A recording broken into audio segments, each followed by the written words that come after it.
URL parameters are a way to extract information from a URL that we can use inside our application, for example, to determine what to render to the screen.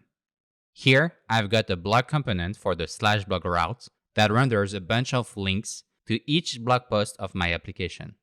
In this example, all my blog posts are defined above inside an array. And the location of each link starts with /blog, / and then the slug of the corresponding blog post. If I click on each of these links, we can see that the current URL is updated with the slug of the blog post, but the UI is not updated. We are not rendering the individual blog post content, but still the blog component. This is because we have defined only one route in our app.js file, which matches all URLs starting with /blog and renders the blog component in that case. So if we want to create the routes for each blog post, we need to render a new route and set the path to /blog, / and then specify an URL parameter named slug with column slug. This is like a placeholder in the URL we can use to define only one route for all blog posts, whatever how many blog posts we have. Then we specify the component to render when the URL matches and import it at the top from our pages folder. Now we need to create this component. So create a new file named blogpost.js inside the pages folder and create a new React component. Render a title and a p tag to display the current blog post slug.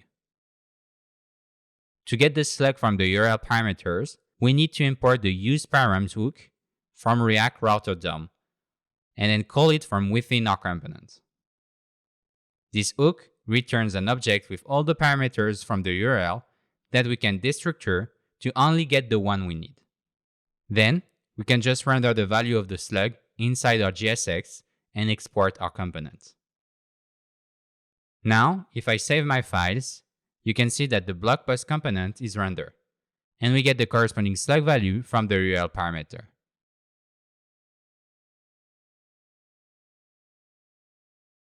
However, both the blog and the blog post components are rendered.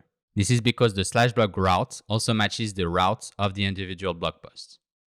One simple way to solve this is by adding the exact prop on the /blog route, so that it does not render for the blog post routes.